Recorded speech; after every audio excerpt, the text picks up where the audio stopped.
78세, 새벽 7시, 버스 기사복을 입고 출근하는 노인. 80세, 편의점 계산대에 서서 손님을 맞이하는 할머니. 75세, 청소도구를 들고 빌딩 복도를 걷는 할아버지. 이것은 일본의 아침 풍경입니다. 지금 일본에서는 900만 명의 노인이 퇴직 후에도 다시 일터로 돌아가고 있습니다. 전체 고령 인구의 25%, 4명 중 1명입니다. 가난 때문일까요? 연금이 부족해서일까요? 아니면 다른 이유가 있는 걸까요? 과연 그들은 왜 일터로 돌아가야 했을까요? 이 영상이 도움이 되셨다면 구독과 좋아요 부탁드립니다. 자, 이제 이야기를 시작해 보겠습니다. 아침 7시 도쿄의 한 버스 차고지. 78세 다나카 씨가 단정하게 제복을 입고 출근합니다. 그는 40년간 회사원으로 일하다 65세에 정년퇴직을 했습니다. 하지만 퇴직 후 5년이 지난 70세에 그는 다시 일터로 돌아왔습니다. 지금은 버스 운전기사로 일하며 하루를 시작합니다. 손님이 내릴 때마다 그는 따뜻한 목소리로 인사합니다. 오늘도 좋은 하루 되세요. 그의 얼굴에는 생기가 가득합니다. 인터뷰에서 그는 이렇게 말합니다. 일하는 동안은 내가 살아있다는 게 느껴져요. 누군가를 안전하게 목적지까지 모시는 일, 그게 저에게는 삶의 이유입니다. 일본에서는 지금 퇴직 후 재취업이 더 이상 예외적인 현상이 아닙니다. 오히려 보편적인 문화가 되었습니다. 은퇴는 끝이 아니라 두 번째 사회 진입의 시작입니다. 한때 일본 사회는 정년퇴직을 인생의 마침표로 여겼습니다. 하지만 지금은 다릅니다. 많은 노인들이 스스로 다시 일할 곳을 찾습니다. 왜 그들은 쉬지 못하는 걸까요? 단순히 생계 때문일까요? 아니면 그보다 더 깊은 이유가 있는 걸까요? 그것은 바로 존재의 자리를 지키기 위해서입니다. 일본의 노인들은 이를 통해 자신이 여전히 사회의 일원이라는 것을 확인하고 싶어 합니다. 그들에게 일은 단순한 노동이 아니라 존재의 증명입니다. 일본의 현실을 숫자로 살펴보겠습니다. 일본의 65세 이상 노동자는 현재 약 900만 명에 달합니다. 이는 전체 고령 인구의 약 25%에 해당하는 놀라운 수치입니다. 4명 중 1명이 여전히 일하고 있다는 뜻입니다. 그런데 더 흥미로운 사실은 이들이 일하는 이유입니다. 최근 조사에 따르면 이들 중 절반 이상이 돈보다 외로움이 두렵다고 답했습니다. 경제적 필요보다 심리적 필요가 더 크다는 것이죠. 퇴직 후의 일상을 들여다보면 이 답변이 이해됩니다. 일본의 많은 노인들은 퇴직 후 하루를 말 한마디 없이 보냅니다. 조사에 따르면 퇴직한 노인의 절반 이상이 하루 종일 누구와도 대화를 나누지 않는 날이 있다고 합니다. 아침에 눈을 뜨고 TV를 보고 식사를 하고 다시 잠자리에 듭니다. 이런 일상이 반복되면 사람은 점점 자신이 세상에서 사라지는 것 같은 느낌을 받게 됩니다. 존재의 무게가 가벼워지고 삶의 의미를 찾기 어려워집니다. 이들에게 일은 단순한 생계수단이 아닙니다. 일은 사회와의 연결고리입니다. 누군가와 인사를 나누고 협력하고 필요로 받는 경험. 그것이 바로 일이 주는 가장 큰 선물입니다. 돈을 벌지 못해도 적은 임금을 받더라도 그들은 이를 통해 자신이 여전히 사회의 일부라는 것을 느낍니다. 일터는 단순히 노동의 공간이 아니라 관계의 공간이 되었습니다. 그곳에서 그들은 다시 살아있음을 느낍니다. 일본 사회를 조금만 자세히 들여다보면 놀라운 사실을 발견할 수 있습니다. 편의점, 버스회사, 청소 현장, 카페, 도시농업까지 일본 사회의 기본 서비스는 상당 부분 노년 노동력이 떠받치고 있습니다. 새벽 편의점에 가면 70대 점원이 물건을 정리하고 있고 버스에 타면 60대 후반의 운전기사가 운전대를 잡고 있습니다. 공원을 지나가면 80세 노인이 화단을 가꾸고 있습니다. 이들이 없다면 일본의 일상은 멈춰버릴지도 모릅니다. 하지만 중요한 것은 이들이 단순히 남아서 일하는 게 아니라는 점입니다. 그들은 다시 살아서 일하고 있습니다. 한 편의점에서 일하는 72세 사토 씨는 이렇게 말합니다. 젊을 때는 회사의 톱니바퀴였어요. 시키는 대로 움직이고 성과를 내야 했죠. 하지만 지금은 달라요. 손님의 얼굴을 보고 대화를 나누고 사람을 보며 일해요. 이게 진짜 일하는 느낌입니다. 그의 말에는 깊은 만족감이 담겨 있습니다. 일은 이제 단순한 노동의 공간이 아니라 관계의 장소가 되었습니다. 일터는 세대가 섞이는 새로운 공동체가 되었습니다. 20대 청년과 70대 노인이 함께 일하며 서로를 배웁니다.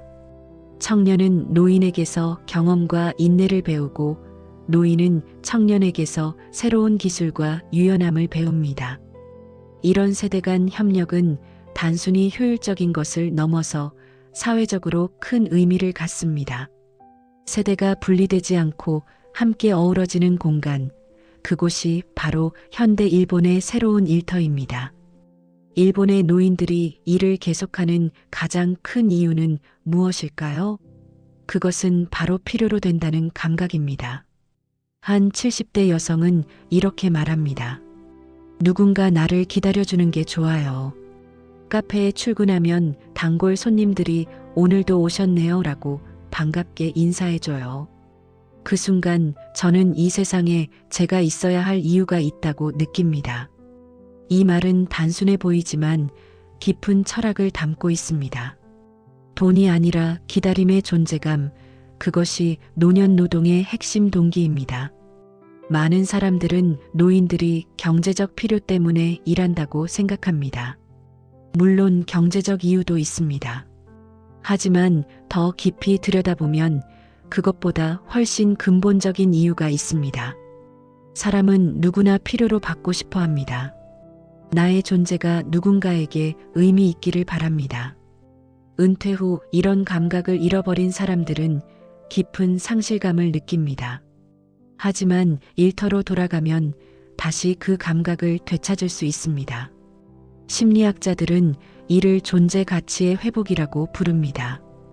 인간의 기본적인 욕구 중 하나는 자신이 가치 있는 존재라고 느끼는 것입니다.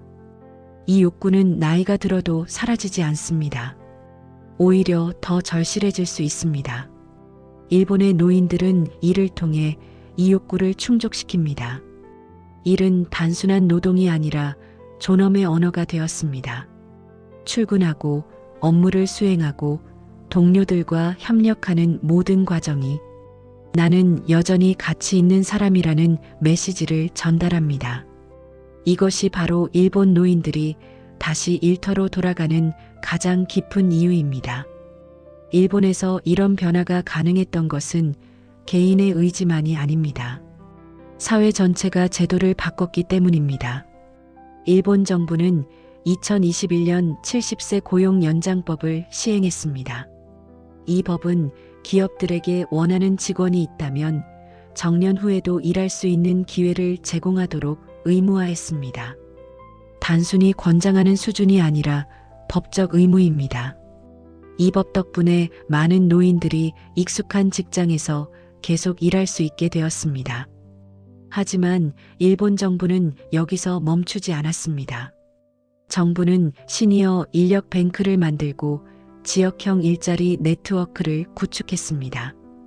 이 시스템은 단순히 일자리를 연결해 주는 것을 넘어서 노인들의 전문성과 경험을 최대한 활용할 수 있도록 설계되었습니다. 예를 들어 평생 몫으로 일했던 노인은 지역의 주택수리 서비스와 연결되고 교사였던 노인은 방과 후 학습 지도 프로그램과 연결됩니다. 단순한 단기 아르바이트가 아니라 전문 기술과 경험을 활용할 수 있는 역할 중심, 일자리로 개편되고 있는 것입니다. 일본 정책의 핵심 철학은 명확합니다. 이를 복지의 일부로 본다. 전통적으로 복지는 지원하고 보호하는 것을 의미했습니다. 하지만 일본은 이 개념을 확장했습니다. 일할 기회를 제공하는 것 자체가 복지라고 본 것입니다. 노인들에게 연금만 주는 것이 아니라 일할 수 있는 환경을 만들어주는 것, 그것이 진정한 복지라는 생각입니다. 그 결과는 놀라웠습니다. 노년층의 사회 참여율은 급상승했고 의료 및 복지 비용도 완만히 감소했습니다. 사회적으로 활동적인 노인들이 더 건강하고 행복하기 때문입니다. 일자리는 복지의 비용이 아니라 삶의 지속장치가 된 것입니다. 그렇다면 한국의 상황은 어떨까요? 안타깝게도 우리의 현실은 일본과 많이 다릅니다. 한국의 65세 이상 인구 중 절반 이상이 일을 원한다고 답했습니다. 하지만 실제로 일자리를 가진 노인은 3명 중 1명뿐입니다. 일하고 싶어도 일할 곳이 없는 것입니다. 그나마 있는 일자리도 대부분 단기, 저임금, 단순 노무직입니다. 경비, 청소, 주차 관리 같은 일들이죠. 물론 이런 일도 중요하고 가치 있습니다. 하지만 문제는 이것이 거의 유일한 선택지라는 점입니다. 50대에서 60대 초반에 퇴직한 사람들은 여전히 경험의 낭비 속에 있습니다. 30년, 40년간 쌓아온 전문성과 경험이 사장되고 있습니다. 한 예를 들어보겠습니다. 대기업에서 30년간 마케팅 업무를 담당했던 58세 남성은 명예퇴직 후 재취업을 시도했지만 번번이 문을 닫혔습니다. 나이가 너무 많다는 이유였습니다. 결국 그는 아파트 경비 일을 시작했습니다. 그의 수십 년 경험은 더 이상 아무도 필요로 하지 않았습니다. 이것은 개인의 비극일 뿐 아니라 사회적 손실입니다. 한국 사회는 아직 노년의 노동을 복지의 대상으로만 보고 있습니다. 사회 자산으로 보지 않습니다. 노인들에게 일자리를 제공하는 것을 일종의 시혜로 여기는 경향이 있습니다. 하지만 일본의 사례는 다른 관점을 보여줍니다. 노인들의 노동은 시혜가 아니라 사회를 지탱하는 중요한 자원입니다. 우리에게는 제도적으로 다음과 같은 변화가 필요합니다. 첫째, 고령 친화 산업 및 서비스 일자리를 확대해야 합니다. 둘째, 지역형 시니어 창업 지원 제도가 필요합니다. 셋째, 50세 이상을 위한 재교육 플랫폼을 전국적으로 확산시켜야 합니다. 넷째, 은퇴 후 재취업을 시민 기여형으로 전환하는 법적 틀을 만들어야 합니다. 일본의 경험은 우리에게 말합니다. 노년의 노동은 단순한 일자리 정책이 아니라 사회 철학의 문제다. 우리가 노인을 어떻게 바라보느냐, 노년의 삶을 어떻게 정의하느냐에 따라 정책의 방향이 완전히 달라집니다. 한국도 이제 이 질문에 진지하게 답해야 할 시점입니다. 그런데 어쩌면 답은 이미 시작되고 있는지도 모릅니다. 일본과 한국 곳곳에서 작지만 의미 있는 실험들이 일어나고 있습니다. 도쿄의 한 작은 카페 마하로는 특별한 곳입니다. 이곳은 은퇴자와 청년이 함께 운영하는 카페입니다. 75세 노인은 커피를 내리고 28세 청년은 회계를 맡습니다. 하루 종일 그들은 함께 일하며 대화를 나눕니다. 노인은 청년에게 커피 맛을 내는 섬세한 기술을 가르쳐주고 청년은 노인에게 소셜미디어 마케팅을 알려줍니다. 그곳에는 세대의 경계가 없습니다. 나이는 숫자일 뿐이고 중요한 것은 서로를 배우며 하루를 나누는 것입니다. 이런 실험은 일본 곳곳에서 일어나고 있습니다. 세대 통합형 농장, 다세대 공동 작업장, 시니어, 청년 협업 스타트업까지 사람들은 나이를 넘어서 함께 일할 수 있다는 것을 증명하고 있습니다. 그리고 놀랍게도 이런 곳들의 생산성과 만족도가 매우 높습니다. 세대가 섞이면 각자의 강점이 시너지를 만들어내기 때문입니다. 한국에서도 이런 움직임이 조금씩 나타나고 있습니다. 서울의 몇몇 지역에서는 세대통합형 시니어 협동조합이 생겨나고 있습니다. 예를 들어 성북구의 한 협동조합은 노인들이 직접 만든 수공예품을 청년들이 온라인으로 판매합니다. 노인의 손기술과 청년의 디지털 감각이 만나 새로운 가치를 창출합니다. 아직은 작은 시도이지만 이것이 보여주는 가능성은 큽니다. 일은 세대를 잇는 새로운 다리가 될 수 있습니다. 나이는 장벽이 아니라 다양성이 될 수 있습니다. 일본의 노인들이 우리에게 전하는 메시지는 명확합니다. 나이와 상관없이 일할 이유가 있는 사람은 여전히 살아있는 사람입니다. 이 나이에도 누군가 나를 기다린다. 그게 행복이에요. 일은 단순히 돈을 버는 수단이 아니라 내가 세상 속에 있다는 증거입니다. 누군가와 연결되어 있고 필요로 받고 기여할 수 있다는 증거입니다. 우리는 이제 은퇴를 인생의 마침표가 아니라 새로운 사회 참여의 시작으로 다시 정의해야 합니다. 일본의 사례가 보여주듯이 제도를 바꾸고 인식을 바꾸면 완전히 다른 사회가 만들어질 수 있습니다. 나이 들어서도 일할 수 있는 사회, 나이 들어서도 존엄하게 살 수 있는 사회를 만드는 것은 결국 우리 모두의 몫입니다. 당신에게 일은 어떤 의미인가요? 이 질문에 대한 답이 바로 당신의 존엄일지도 모릅니다. 오늘 이야기가 여러분에게 작은 영감이 되었기를 바랍니다. 구독과 좋아요는 더 좋은 콘텐츠를 만드는데 큰 힘이 됩니다. 그리고 여러분은 일에 대해 어떻게 생각하시나요? 댓글로 여러분의 생각을 나눠주세요. 다음 영상에서는 일본의 고령화 현실 7화 아파트가 무덤이 된 나라입니다. 시청해주셔서 감사합니다.